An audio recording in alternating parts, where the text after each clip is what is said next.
আসসালামু আলাইকুম রহমতুল্লাহি বারাকাতুহু। আজ 30শে মার্চ 2025 ইংরেজি। এখন বাজে রাত 7:34। তো যাই হোক, আজকে হচ্ছে ঈদের দিন। সবাইকে জানাচ্ছি ঈদ মোবারক 2025-এর ঈদ উল ফিতর।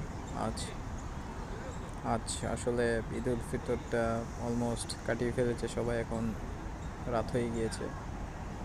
তো ঈদ উল ফিতর আর শেষ হতে আর বেশিক্ষণ বাকি নেই। তো গতকাল আমি আসলে একটা আপডেট দিয়েছিলাম, 29 রোজার একটা আপডেট।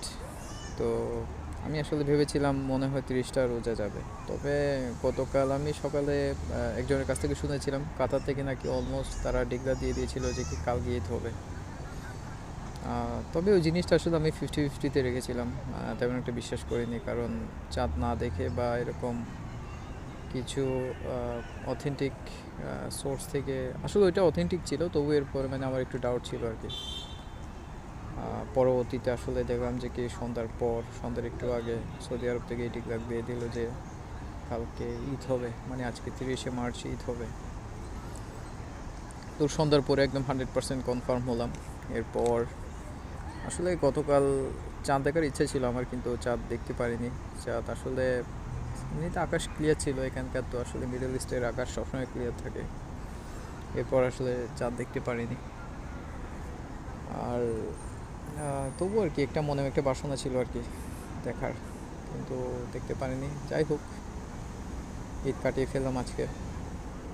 তো আসলে গতকাল রাত 12টার দিকে, মেবি 12টার দিকে ডিউটি শেষ করে তখন রুমে যাই। তারপর একটু ফ্যামিলির সাথে কথা বলি, তারপর খাওয়া দাওয়া করে শুতে যাই। তারপর সকাল তখন 5:30টার দিকে ঘুম থেকে উঠি। তারপর ফ্রেশ হয়ে গোসল গা ধুয়ে তারপর নামাজ পড়ে, সকালে নামাজ পড়ে তারপর ঈদের নামাজ পড়তে যাই। ঈদের নামাজ মেবি তখন 6:30টার দিকে ওইটা স্টার্ট হয়। তো তারপর স্টার্ট হওয়ার পর নামাজ কালাম পরে কিছুক্ষণ খুতবা শুনে তারপর কিছু মানুষের সাথে কথাবার্তা বলি, কোলাকুলি করি, হ্যান্ডশেক করি। তারপর আমি আবার আমার যে কাজের যে ডিউটিতে চলে যাই। 7টার দিকে ডিউটি স্টার্ট করি। তো ডিউটি এর মধ্যে অনেকের সাথে দেখা হয়, অনেকের সাথে কথাবার্তা বলি।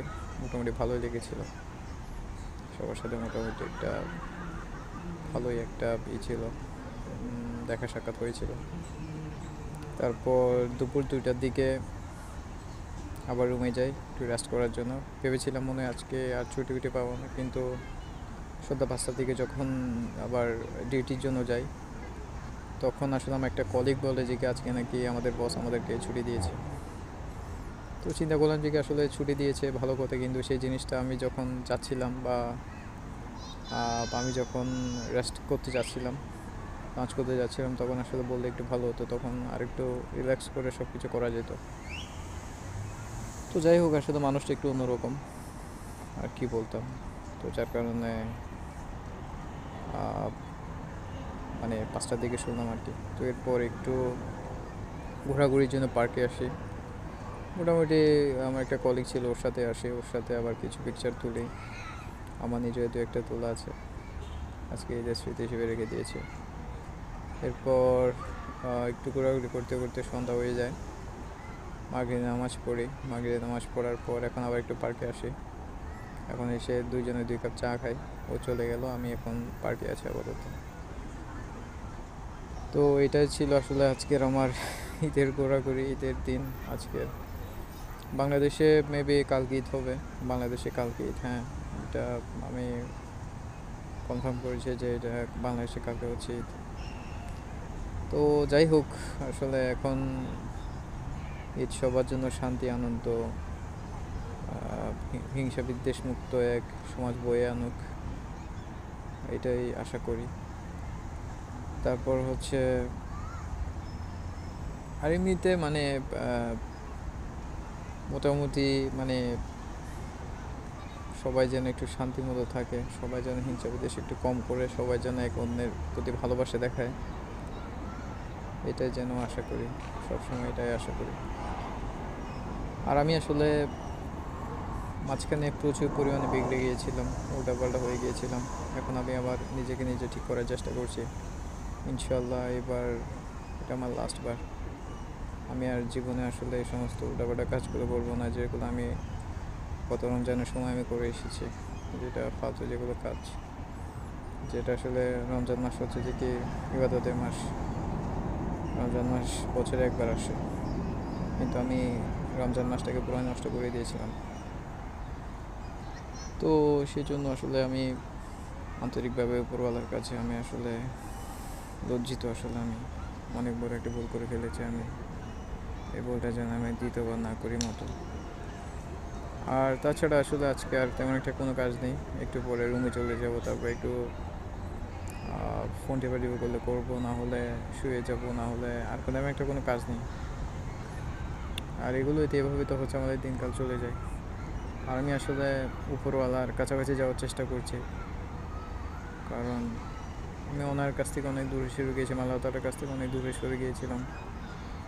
এখন আমি আবার আমার নিজে ভুল বুঝতে পারছি। তো আসলে এখন আমি আমার মতো করে আবার ওনার কাছে আসলে ওনার কাছাকাছি যাওয়ার চেষ্টা করছি। ইনশাআল্লাহ আল্লাহ তাআলা যেন আমাকে সফল করেন, এটা আর কি।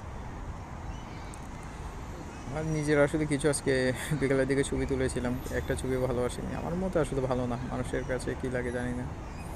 আমি চিন্তা করলাম যে আসলে চেহারা ভালো ছবি তোলা, এটা আবার ফেসবুকে পোস্ট করা, একটা অ্যাঙ্গেল তুলে ছবি তোলা বা একটা পোস্ট তুলে ছবি তোলা, আসলে এগুলো কোনো দরকার নেই আমার মতে লাইফে। সবাই তো আসলে আমরা তো একটা ডেস্টিনেশনের দিকে যাচ্ছি, আর সেটা হচ্ছে ইন্টারনেটে, সেটা হচ্ছে আখিরাত। যে ভালো চেহারার অধিকারী তাকে আখিরাতে যেতে হবে, পরকালে যেতে হবে, মৃত্যুর সম্মুখীন হতে হবে। বা যে মোটামুটি চেহারার অধিকারী তারও সেম, যে ভালো চরিত্রের অধিকারী তাকেও হচ্ছে মৃত্যুর মুখোমুখি দাঁড়াতে হবে। যে খারাপ চরিত্রের অধিকারী তাকেও সেম করতে হবে। তো আসলে এই জিনিসটা, আন্ডারস্ট্যান্ডিংটা যখন মনের মধ্যে আসে তখন অনেক শান্তি লাগে। তখন চিন্তা করি যে কি দুনিয়ার মোহ, দুনিয়ার টাকা পয়সা, দুনিয়ার নারী বাড়ি গাড়ি, এগুলো আসলে কোনো স্থায়ী কোনো জিনিস না। আর এগুলো মানুষকে সুখও দিতে পারে না। সুখটা আসলে আসে মন থেকে, সুখটা আসলে আসে ধর্ম থেকে, নিজের ধর্ম থেকে, ইসলাম থেকে। তো আসলে আমি এখন আবার আগের মতো সেম চেষ্টা করছি উপরওয়ালার কাছাকাছি যাওয়ার জন্য, এই সমস্ত এগুলো ছেড়ে।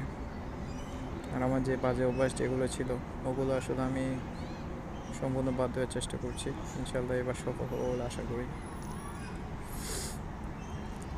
তো আজকের ঈদের দিনের আমার কমিটমেন্ট হচ্ছে যে কি ঈদের পর থেকে যে দিনগুলো আসবে, যতদিন পর্যন্ত বেঁচে থাকে বা যেদিন পর্যন্ত পারি না আসলে আমাকে পারতেই হবে, যে